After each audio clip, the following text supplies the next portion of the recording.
Yo, yo, yo. Welcome back to Brandon Smooth TV. Back at y'all with another review. We got The Sandman on Netflix. Now, I didn't read the graphic novel. I do know it is one of the the very good novels. Neil Gaiman, or Gaiman, however you say his last name. Um, he did an excellent job. Now, I did watch the series Lucifer that they had on Fox, and they ended up moving to Netflix. So I know that's a spinoff of the original Sandman comic, or it's like off of some different issues. But the Sandman, I was excited for this because I seen the trailer and I was kind of familiar, vaguely familiar with a few of the characters. Now, the Sandman picks up with Morpheus. That's who you see in the middle. And Morpheus, he basically is the ruler of what's called the Nightmare Realm. The Nightmare Realm is the place where all dreams for human beings, good dreams or nightmares, basically manifest. And there's different, basically, he has different people that work for him. Also, he does have different siblings, which they call in this the Endless, that control different aspects of human behavior and or stuff on a more metaphysical level. So the show starts off with our boy. We got our boy, man, our boy from Game of Thrones, Tywin Lannister. I don't know his real name, but hey, he's from Game of Thrones. He's actually trying to summon the Angel of Death to bring back his eldest son that ended up dying. But instead of summoning the Angel of Death, we find out he actually summons Morpheus. I don't know if they got the ritual wrong or the little thing they was doing. Anyways, it was incorrect. So that's who they end up summoning. And long story short, as far as that, he ends up getting captured in the dude's basement, and he can't leave because they got him on some type of enchanted spell to where he's locked up. So while that's happening, we do have a character called the Corinthian that we're introduced to, and he just comes in straight fucking shit up. With the Sandman gone, we'll get into his character a little bit more. He's the dude on the bottom right.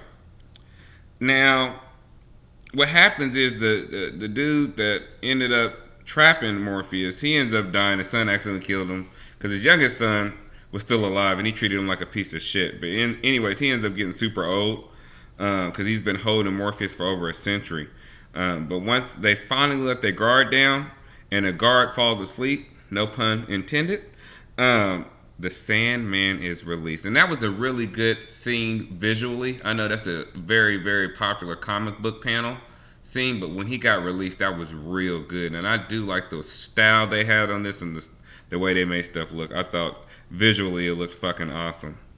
Now, after he comes back out into... Actually, he escapes the guy's basement and goes back into his world. We are introduced to his right hand, Lucian, and basically... She's the librarian of his realm who kind of holds all the books, but she also was basically running stuff while he was gone. So once he's released, the Sandman, he has to actually recover.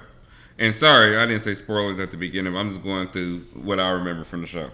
Once the Sandman is released, he got to kind of recover the things that were stolen from him. So when he came, he had this mask-looking thing, and then he had a bag of sand that was like magical, and he had a ruby. So this lady named Ethel stole it.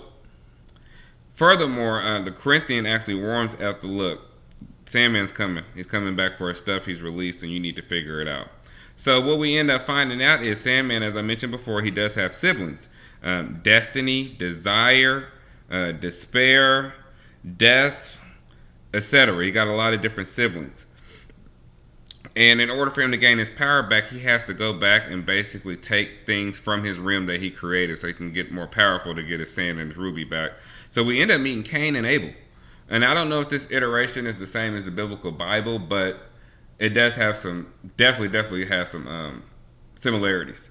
But they end up absorbing the dragon, and it looked like Cain kills Abel, as we know what happens in the Bible. Furthermore, the Corinthian actually wants Ethel to help him kill Morpheus. If he can kill the master of the dream world, he basically can just continue doing what he's been doing the last 100+ years, and that's just running around on Earth acting a damn fool. Side note, just out of nowhere, the dude that plays the Corinthian, I like his character. He's very smooth. I remember they just did the Matrix Resurrection, and I think he would have played a great Agent Smith. But that's just a side note, nothing to do with this show. Now, moving forward,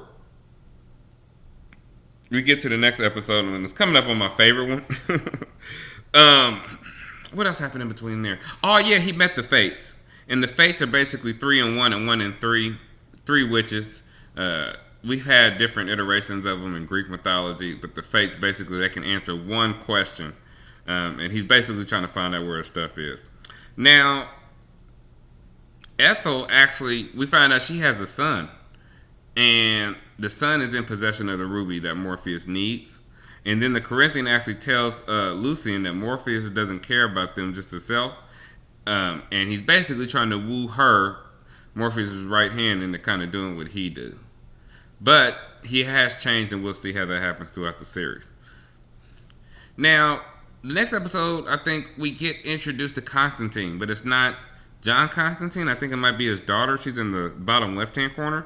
And if you know anything about Constantine, you know that he makes bargains. You know, he's very selfish, and you know he's very powerful when it comes to magic. Able to lock up beings, Superman, all types of beings in the DC universe. And this is part of the DC universe. So, episode 3 was just weird. We do get introduced to Matthew the Raven, which is Patton Oswalt's character. And I thought he was cool. And then we end up finding out that the ruby itself actually makes dreams come true. So Morpheus, he basically got his sand back, and then Constantine's chick, she's actually dying from using the sand because she was just dreaming constantly. And that episode was kind of like filler to me. But long story short, he got his stuff back. And then of course Ethel's son, who originally stole the stuff from Tyrion Lannister. Basically, her son breaks out of prison, and she kind of gives him her emerald to protect him. It's some weird ass shit, but you got to check it out. But it looks super cool. Now, probably one of my favorite episodes, might be my favorite episode. This is when Morpheus has to go to another one of his, I guess it would be siblings? I don't know. They didn't say they were family, but he has to go visit Lucifer.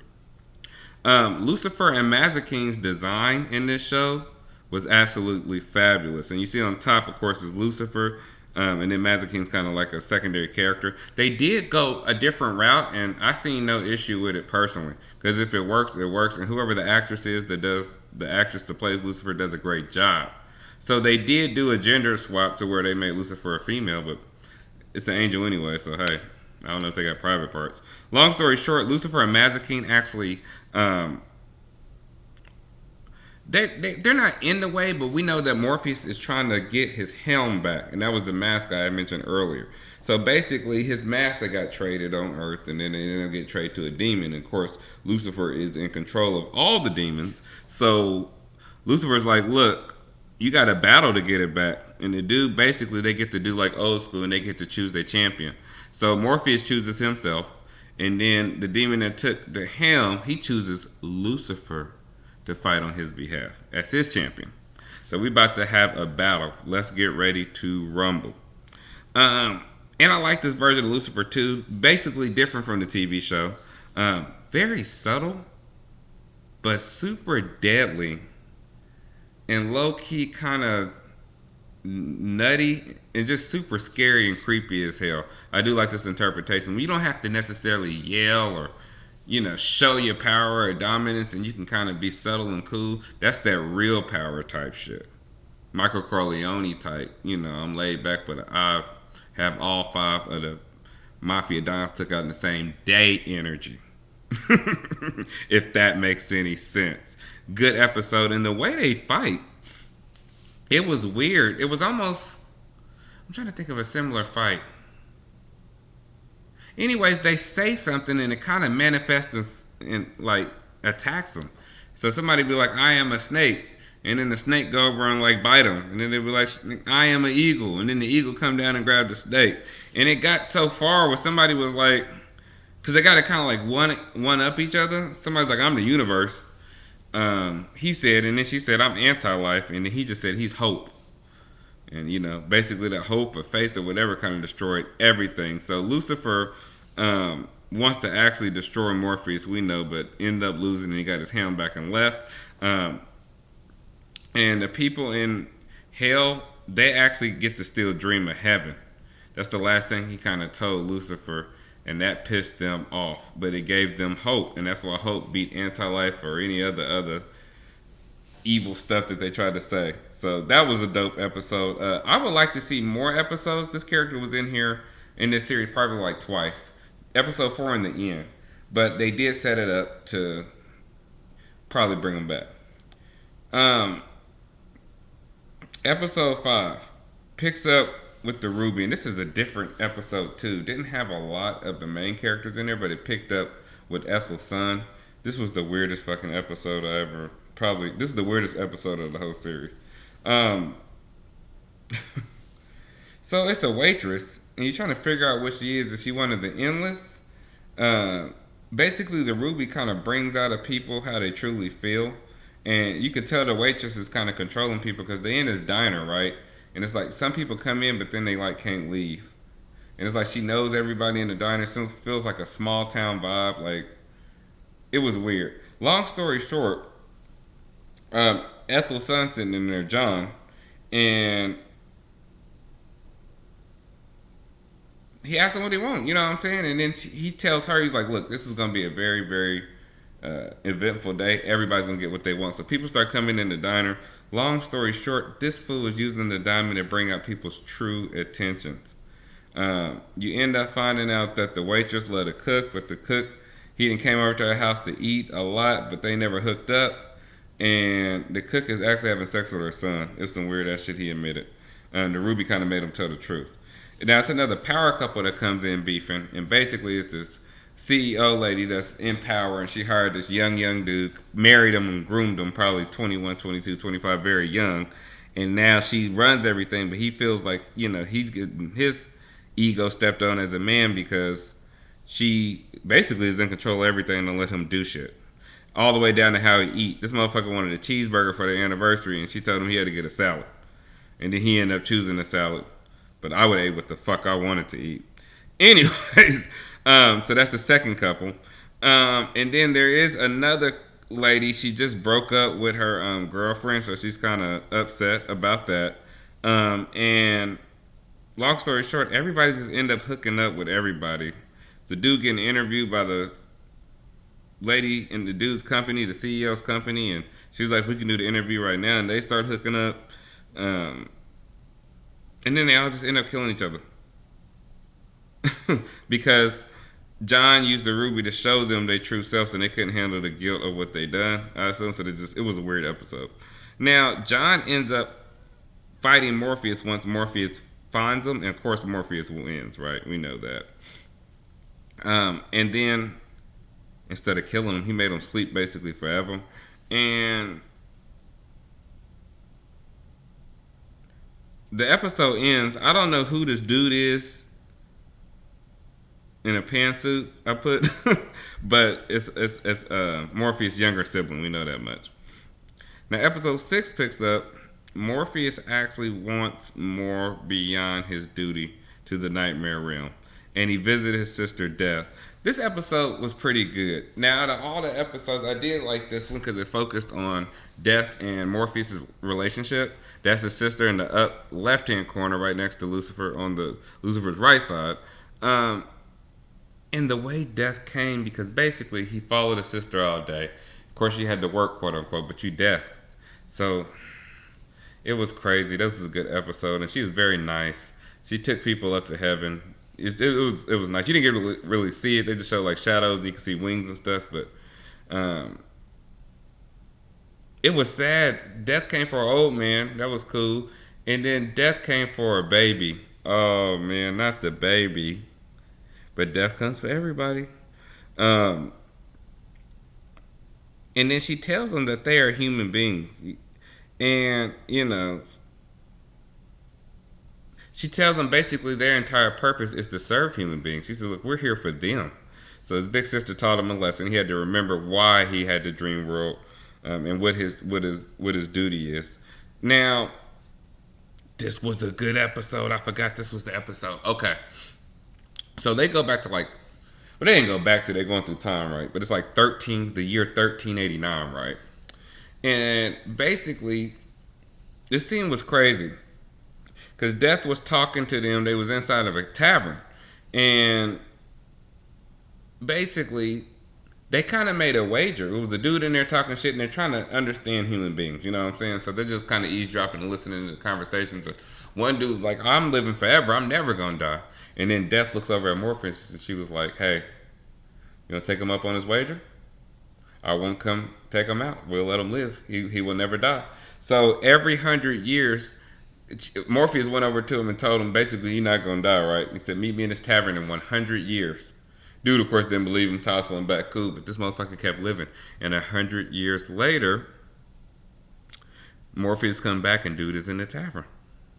Now that's a lot of different events that happened. Like it went from 1389. I forgot what happened with 1489, but basically he got a little rich, got a little money, and living 100 years. Basically, the wager was he's gonna be begging for death because Morpheus is like, look, he's gonna be begging for death after the first century. So in 1589, he's still there, still doing good. And of course, he said he don't want to die. He's a wealthy man. Also, Morpheus seen a writer that was struggling named William Shakespeare in 1589, and it looks like he told him something to inspire his writings. I do like how they put historical figures in the show to kind of link it. I think that's dope. 1689, the dude that he met in the tavern that was gained immortality, he's a bum. He has lost all his fortune and he lost all his family. He also said they tried to drown his ass as a witch because, of course, he can't die. But he said even going through all that, he still wanted to live. Then it goes to 1789. It was popular at the time. I don't necessarily condone it, but long story short, 1789. This food is participating in the slave trade. And Morpheus told him to find another line of work. But he is rich again. He ain't no bum no more. Also, a woman found out, and basically during that time, she wants immortality. It happened to be Lady Constantine, who we've seen in a previous episode. So somehow she made some type of deal to live forever or gain some type of magical powers. Then we go all the way up to 1889. Morpheus finally gets mad at him and said he doesn't need friends because the dude basically said, look, you've been meeting me the last 4, 5, 6 centuries. You know what I'm saying? In this tavern every 100 years. You must be lonely. You must need a friend. And Morpheus' ego got in the way. So basically Morpheus stormed out and he said, look, if you're here in 100 years, I know you my friend. So then we get to 1989, and remember, Morpheus got in prison for over a century, so he couldn't meet his friend. And then they finally ended up meeting up, probably 1999, and he says they are friends. So that was good that Morpheus used this experience and this wager with his sister Death to kind of learn about humanity and actually have one human being on the planet he can call a friend. Next episode, we figure out who the dude in the pantsuit was, and it is Desire. Desire is one of the Endless with the twin sister? Desire and Despair are twins. And basically, they're trying to take over the Nightmare Realm. So they're the ones that actually put the steps into play. You find out have been working in the background to get him in prison for 100 years. We find out this lady named Rose Walker is a vortex, and she's a young girl. You see her right underneath Lucine on the right with the locks above Desire. And we end up finding out she's a vortex, but the vortex has the power basically to take out the whole world unless it's contained or took out by Morpheus. And we end up finding out in his kingdom that it's actually 3 beings that are missing, 3 of the Endless that are missing. Now Rose meets her great grandmother, and their story kind of starts off weird too because they got split up at the beginning by their parents, and then their mother ended up dying. So they had a great grandmother they never knew that reached out to them in England, went over there, got acquainted with them. And while that was happening, we got our boy the Corinthian. He's back. He basically, since he's been on Earth for hundreds of years, he has gathered a following of serial killers. They call themselves collectors, and they have some type of fucking weird ass lunch. Basically, they lured him there by copying his signature killing style. But he needs the vortex. We find out he needs Rose. Now, from there, it is a plot to get Rose's younger brother back because when the family split up, it was them two, and he's been locked in a basement by this crazy ass dude. The Corinthian actually goes and gets him. He kidnaps him, but the boy don't know because he's very charismatic and nice, buy him ice cream and all types of stuff. And he basically goes to the convention that they're going to have for these serial killers to honor the Corinthian and have Rose meet him there. That way he can take her out. Now, we end up getting to the last episode. And the Corinthian is basically the keynote speaker at this convention, as I mentioned. Morpheus ends up finding his ass. And they definitely have the biblical sense because he betrayed Morpheus like Lucifer did God. And the Corinthians stabs Morpheus, but then Morpheus took his ass out easily and just basically erased him from existence. Morpheus made the serial killers feel like feel the pain that they basically caused to all their victims. And that was a way to punish them. I thought that was good because it was some weird ass shit going on, some pedo shit going on. I didn't like that shit. Some weird ass shit. We end up finding out that Rose's grandmother was the real Vortex. So he doesn't have to take out Rose because when he was in prison for those hundreds of years, the Vortex basically, since he wasn't there to do his job and take it out, it passed down through the generations through the mother and then to the granddaughter or great-granddaughter. So that was crazy, and I'm glad they found that out. Lucien did, along with the grandma, because they had books about the grandma in the library, which made sense. Morpheus goes to fucking Desire and Despair's universe and checks Desire, but Desire is crazy. And really don't even care. Also, we end up finding Desire is Rose's great-grandfather. And Rose is an Endless. They have that same bloodline. Lucien gets promoted, his second in hand, basically telling him to ride everything. And then last but not least, Azazel, the demon lord general that controls all of the legions underneath Lucifer, gets them hype and says, Lucifer, you need to act since you just got beat. So they definitely set this up for a season 2 villain to be Lucifer. So overall, good first season. It was a couple of filler episodes, but not that many. I think it's only 8 to 10 episodes. 10 episodes. They're about an hour long, but definitely watch this. Visually, this show is good. They have Stephen Fry in it and a lot of good actors and actresses that played in this. I'm just glad they were able to bring his graphic novel to life. So don't forget to like and subscribe, and I will be back with some more reviews. Peace.